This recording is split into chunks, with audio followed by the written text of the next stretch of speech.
Hey everyone, this is Keith Geiling, And Dean Dittenber. and you're here with the Playing Through podcast, sponsored by Move Faster Golf.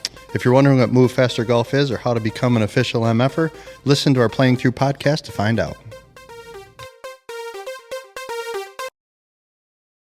All right, everybody, welcome back to Playing Through, sponsored by Move Faster Golf. Welcome back, MFers. And today we're here with a special guest, Mr. Jim Deiters, head pro of the Midland Country Club. Jim has actually worked under Jim Flick for a lot of years, went out to Arizona, was actually rated by Golf Digest as a top instructor out there, came back. So Jim's been a lot of different places in instruction and over the golf world in general. Plus, Jim has just been announced as Senior Play of the Year for Michigan PGA. Congratulations. Thank you. Jim. That's Thanks. pretty awesome. Thank you, guys. So, Jim, tell us a little story about what you just getting into golf and how you got in instruction and everything. Sure. Grew up, I had 4 kids. My father was a school teacher, so he had his summers off, and he bartended at the golf course that he brought me to. Being the youngest of the 4 children, my mother wanted someone out of the house, and I was elected to go out of the house. And so I just got in the game, fell in love that way, just being around the golf course, being around that environment. There was a lot of older people around that kept me in line. Being a young kid, 7, 8, 9 years old, Yeah, right. it's not hard to find trouble, but they just kept their foot on me and made sure that I learned the rules, learned basically where do my clubs go in my bag and how do you act on the golf course. And so that's kind of where I grew up around the game. How did you get instruction exactly? Did you just go to college to do it, or? No, went to community college over in Muskegon. Okay. I befriended a guy in Muskegon where I grew up at about 2021. Played against him competitively a lot, and I beat him all the time. His brother was Rick Smith, so his name was Andy Smith. So, Little name drop. so Yeah. he got me out of town that way. So I got into the golf business when I was about 25 years old. Okay. Up at Treetops. Gotcha. And spent 3 years up there. Tried to play still, so I'd work in the summer at Treetops, go to Florida, try to play, back up to Treetops, go to Florida, back up to Treetops, and then my wife said, I was married at the time, she said, is this going to be our life? Maybe. Maybe. Potentially. I learned really quick, that, it was not going to be our life. So she read in a magazine that Arizona was going to be the next golf mecca of the world. So packed up our car, and that next winter we drove to Arizona and landed at Desert Mountain outside service out there. And you're how long at Desert Mountain? I was there 15 years. Okay. And you were head instruction, and you just were on the lesson tee all day. So that was, I worked outside service, parked cars, did all that. After about 6 months, they brought me in the golf shop. Spent about 8 months in the golf shop. But during that time, our director of golf, he said the first 40 was for your company and the next 40 is for your career. So basically, he said, if you're done working 40 here, if you want to advance anymore, you better find something else to do in this business. Really? So. Yeah. So I went down to the lesson tee and introduced myself to Mr. Flick, and I would sit and watch him. And then he'd little bit give me an opportunity to come in and clean someone's club, and then get out of here, Jimmy. Right, yeah. And then the next time, hey, can you get me a glass of water with a little lemon in it? So he'd do those little errands and Right. just see how I would act, and all of a sudden he'd start to include me in things. And so that happened for about a year. And then at that time, Desert Mountain had about 1,000 members. And they had no one really coaching because Jim Flick basically did the golf schools. Sure. So they really had nowhere to go. And then I started giving some lessons to a few members. And then with Mr. Flick and the members, they talked to the director of golf and said, hey, you need to put this kid on the tee teaching full time. So that's kind of where my career started down the path of teaching. And it wasn't my intention. It's just that those other 40 hours that I put in watching Flick and so forth kind of created that avenue for me. Okay, gotcha. Nice. So then I ended up doing that for a little over 12 years. Wow. Fantastic. Yeah. Well, let's get into what we brought Jim here for. Yeah. Some instruction. Let's Let's talk about some instruction. We're just going to leave my swing coach off of this. So, Jim, in your opinion, what is the biggest swing flaw across golf, all levels, what would you think is the biggest swing flaw? And I approach this a little bit differently. I don't, and not to dodge the question, but maybe we can answer it in the end. I want people to enjoy playing this game. That's the biggest thing. I don't think it's really necessary to have a great swing to enjoy the game. Nope. I think if you learn the game from pitching, putting, chipping, and learn how to become a good person to get in the ball of the hole, I think the game score-wise becomes more enjoyable. Sure. And then you can build habits from there. So if I had an opportunity, someone that came to me and said, hey, I want to learn how to play golf, and they were a patient person, Yeah. I would probably spend, realistically, the first 3 months from 80 yards in. Yep. And teach habits from there. You know, there's such a pursuit of power that it really distorts people's swing, and they don't move right, causes injury. Sure. It's not fun. They chase the beverage cart down all the time, you know, all those things. So I would say the biggest swing flaw that I see, the pursuit of power, is there before learning how to get the ball in the hole. And you think that's changed over the years with this new power push and distance push? I mean, has it gotten worse? Oh, way. Yeah. Yeah, I can remember the first time that John Daly won the PGA Championship. Yep. Everybody talked about how long John was. Yeah. You know, and he had a unique golf swing. We'll never teach John's swing, but it worked for him. Right, yeah. So I think from that point, there was really who could hit the ball the furthest. Okay. You Yeah. know?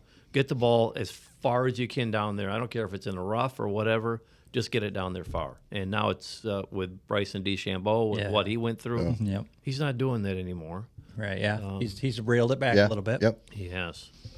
So on that note, like, for example, like, just from all your instruction, and you've worked with, you know, super elite players, you work with the super beginners, super high. What do you think is the hardest challenge or the biggest challenge just in general of working with the elite player versus the high handicap or beginner? What's the biggest, you know, disconnect there? I think there was Butch was given Ricky Fowler a lesson about a month ago, and I don't know where I caught this video, but it was something very simple.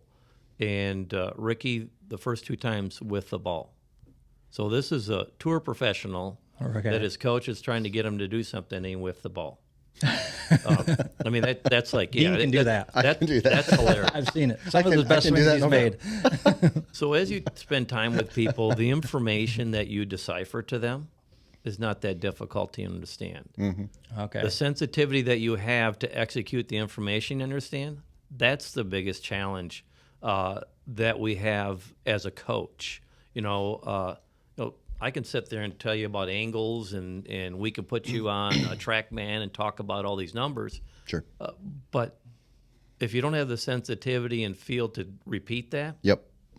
doesn't make a hill of beans. So I think a lot of the pursuit and the technology and everything are good for the better players. Okay. I think video is great for beginning players. Yeah. It gives them to I visualize agree. things. Yep. To teach off a TrackMan for a beginning player, I think it's a very difficult thing. 100%. He showed me in video, I don't know how many times, he goes, you think you're doing this. Here's what 100%. you're doing. And I got this. Yeah. Feel Here and is what real. you're doing. Yeah. Feel and real. Yeah, I got this from Jim a million times. We'd be down there. I'd be working with him. I've worked with Jim on my swing a lot. And literally, he's always like, I'd be like, well, I feel this. And then Jim will be like, well, show me that. Show me what that is. I'd get on there and he'd play it. I'm like, oh my, I cannot believe that it's no different than what I thought. It's just nuts. Oh. Feel and real. And that's, I know Keith has always said that you got to go a mile to get an inch. Yep. And that's a true I statement. learned that from you. That's the one I use with my students all the time. It comes from you. Yeah. I always say, if we're going to start at A, we got to exaggerate to Z. We might leave here at B. Yeah. Maybe. Yeah. You With just that described my exaggeration. entire instruction. Right. No.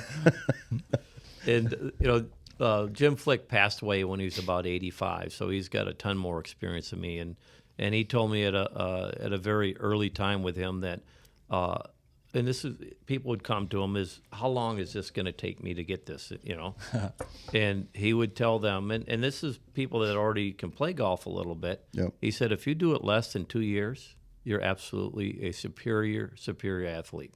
So a lot of people don't have the patience Yep. to put up with something like that. Yep. Shocker. Fix it. Fix it now. Yeah. I mean, that's the way we are. We're fix it now. Yeah. I mean, you go on social media and there are instructors. I can fix your swing with one video. 3 swings or less. Yeah. I mean, it's like. And Dino clicks on every one of them. I do. I subscribe. I pay about $10,000 a year for those. Yeah. Fix of the day. Yeah. I mean, and I've think how far he's taken me in this time. It's been almost 2 years now. Go to close to 3 probably. Probably from an original start. Yeah. Yeah, because we started with COVID and then had to cut off. But it's like there is no way you can fix. I mean, in the exact comment, I can fix your slice in 3 swings. Yeah. And you're going, there is no way. Yeah. I mean, that can't happen. You might be able to hit it once, but again, is that consistent? Yeah. I think the answer is definitely no. We revert back to what our body knows, right? Yeah. Comfort. Yeah. Yeah. Look at Scotty Scheffler, #1 player in the world. I would never teach anybody to swing like Scotty Scheffler. Yeah. Right? No. But you know what? He knows where that ball's going. He knows where his club's coming from, and he repeats what he does. Again, phenomenal athlete, and I would be frightened if he ever came to a coach, and say, "Hey, can you help me out?" I'm like, "Time out here. Right. What are you looking to do?" You know? I mean, like in the sense of that, like, okay, Tiger. We've heard how Tiger's changed his swings. Yeah. Multiple times. I mean, in the past 25, 30 years, whatever he's been in the PGA Tour now. But I mean, I can only imagine a guy that hits the ball the way he does having to make a change. Now I understand now his body is different, right? I mean, age is already against us, but in his case where, he's had all the injuries and then the fusions, a broken leg, I can see that. But like, I mean, there was a point in time, remember he was with Butch Harmon for a long time and all of a sudden he was changing his swing. I'm like, wow. That is just amazing to think the guy's only won all these majors, all these tournaments, and now he's going to change it. That's a pursuit of perfection. Just Yeah, like I mean, Jim said like you before we said, started this. I mean, that's where I was headed with that. Is like that guy is never satisfied. I don't think he's ever been satisfied. He could go out, he wins a tournament by 20 under, and what's he doing? He's at the range afterwards hitting golf balls again. It's like, dude, you just smoked the field. Yeah. And there's no doubt from that point forward, when Tiger came out, even the tour professionals change their views on where they need to be, and which is now filtered down into the world. There's no perfect golf swing. No perfect golf swing. Perfect for you, perfect for you, Thank you. Perfect for him. I mean, I think everybody has their perfect swing. Yeah. Because no two are the same. It's kind of like a snowflake, right? Yeah. But they're all perfect to you. Now, some outcomes are better with those other people's perfect swings. But And you got to remember, professionals too play with pictures and feel. Sure. A lot of us are playing with information. It's a difficult game to think what you're doing. It's instinctive. You want to get the game instinctive. You want to go out and react. But if you're analyzing and thinking, usually it's not going to be a pleasant day. Yeah. Again, I think you're right about the whole power thing. I think that is just complete. Everybody and their brother walks into a pro shop. One of the first things they want to do, buy a new driver. Buy a new driver. I want a new driver. Yep. I need to go 10 yards further. No, you just need to go straighter. That's right. Keep the ball straight. What do you think the biggest factor is when it comes to like just the improvement in general? Is it time? Is it repetition? Is it exaggerations? What do you think? Yeah, I think you got to repeat whatever you're doing, with some coaching. Obviously, if you're coming over the top and you don't want to pull slices anymore, right. If you're a right-hander or left-hander, there's some room to improve those things. But if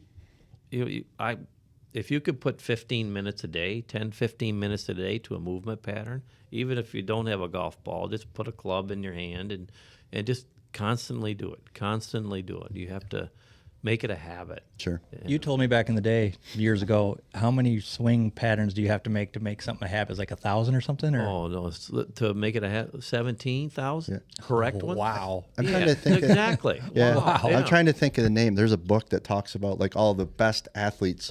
Like shooting was 10,000. You had to hit 10,000 before you could even consider yourself good at it. Yeah.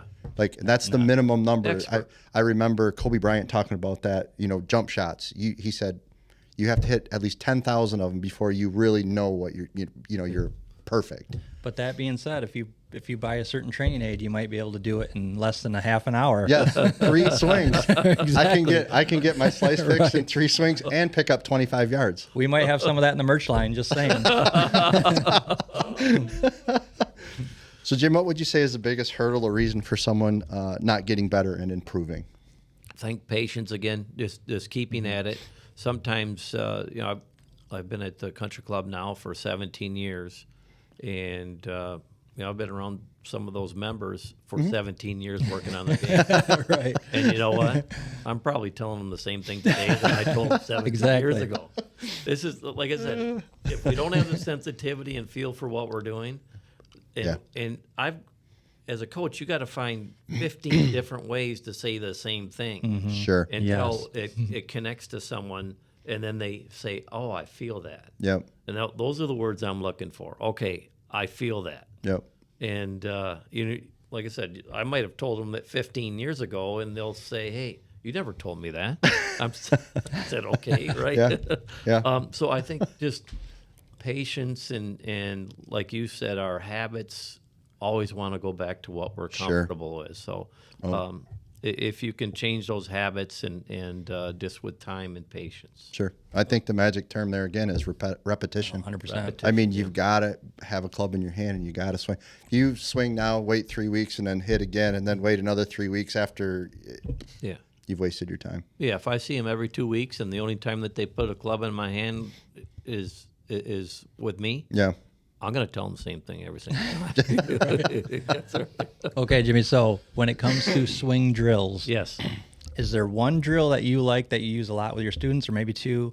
Or like, is there like one that you use that you like? What is there something that sticks out to you? And I got a funny piggyback story for this because this is so good, but I want to hear your take on this. I always like people to swing a club. You know, a lot of the information is talking about the turning and unturning and so forth.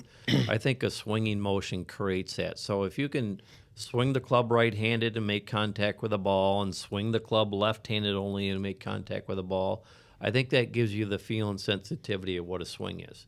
Because a lot of us, we introduce tension into it, and if we tighten up, you'll whiff the ball. So right hand only, left hand only is a great drill I like to do. Just even getting out of the winter and getting back into it, I'll do that. Putting, pitching, chipping, and even full swing. But that's tough right there, just to swing one-handed to do that. That would probably be my biggest one. Okay. If you're driving the ball, I always do right foot, left toe. So stand. This is a right-handed golfer. Okay. Stand on your right foot, put your left toe so your foot's up. That'll stop you from sliding forward. I think the biggest thing that most people do when they try to pursue power, they throw their whole body at it, and doesn't allow them to hit up on the ball. To hit your ball far, you have to hit up on your ball with the driver. So that gets you to stay back. It actually slows your hands down a little bit and lets you lag it a little bit. So that would be another good drill for a driver, is right foot, left toe. Well, so my story is like, I was working with my swing. Keith, I don't know. We're ready for this one. People are going to think I'm lying, but this is a true story. So Jimmy and I are working on our swing. The one day we have a lesson, and he's like, I'm going to meet you out in the short game area at the Midland Country Club over right by the street. All right, so I'm out there with my bag. Jim comes pulling up in his cart. He's got his bags, his clubs on there, and he's got another set of clubs on there, and they're just all like old set from the 90s, like maybe 12, 13, 14 clubs, a 3-wood, a driver, some irons. And he pulls his bag out and sets it down. He's like, okay. And he's like, well, what are we doing? He's like, all right, I'm going to get, and he hands me a club. He's like, now I want you to, and he just looked down the portion of like a fairway. He's like, I want you to throw this club. I want you to take a backswing, and I want you to throw this club, and I just want you to throw it straight center cut fairway. I want to see if you can throw it down the fairway. And I'm looking at him like, this is the stupidest thing I've ever heard. I was like, what, am I just going to let go of this club and throw the club? He's like, yeah, I just want to see if you can throw it in front of you. And I was like, okay, he knows my swing, and he knew what my tendency would be. So the tendencies are, correct me if I'm wrong, Jim, if you throw it, most people I would think are more right-handed dominant, kind of throw the club head. If you're like that, you're probably going to throw it like way right. Yeah. And if the guys that are handle draggers and like left hand dominant like me are probably going to throw it way left. Yeah. I first swing as a 7er or something hands to me, I go, whew, no kidding. This thing went behind me, Yeah. stuck up in the tree. I was crying laughing. Yeah. I could not stop laughing. And then he starts laughing. It's like we were just sitting there laughing for 5 minutes. No, Club's still up there, Keith. I think it was up there all summer. I know. There's a plaque there now. So literally, he just kept saying, "No, let's see if you can throw." And probably took me 6 or 7 clubs. Yeah. And they just kept going left, and finally I throw about the 8th one down. I couldn't believe how hard this drill was. Yeah. To let both my hands work together in my arm. It was nuts. Yeah. The craziest drill I've ever done, the funniest thing I've ever done. I mean, that thing went straight behind me in the tree. I just want to see the look on your face when that thing goes flipping over your head. I was crying laughing. It was. If you're a coach out there and try that, don't stand behind any player at all because the clubs have come straight back. So stand to the right. So Dino he got fit for his clubs the other day. We Yeah. were talking to Austin, who is Jim's son.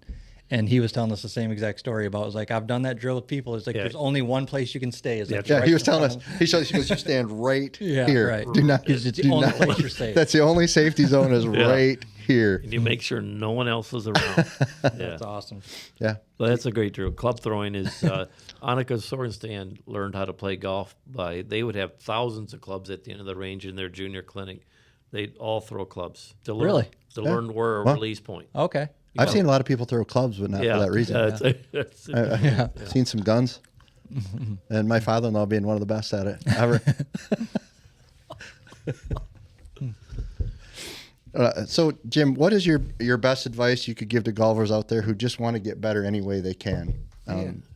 Besides moving faster, of course, in our world, Yeah. We need to move faster. That's we need number to one. move faster. Yeah. Get it going. Take that 3-putt and make it a 2-putt. That'll save time. Yep. Right. Even myself, and I'm trying to improve, and putting and chipping is where I can still improve. To lower my score, and it's easy. Those are easy things you can do. If you do live in Midland here, you can go to Curry and you can go putt and chip all you want. Mm-hmm. Yep. You can go to Sandy Ridge and putt and chip all you want. Yep. So those are easy ways to learn. Even go up to 100 yards. Yep. And play 9 holes from 100 yards in. I did this about 6-7 years ago, where I put a plate at 60 yards at the Midland Country Club, and anybody that wanted to play it, keep your score.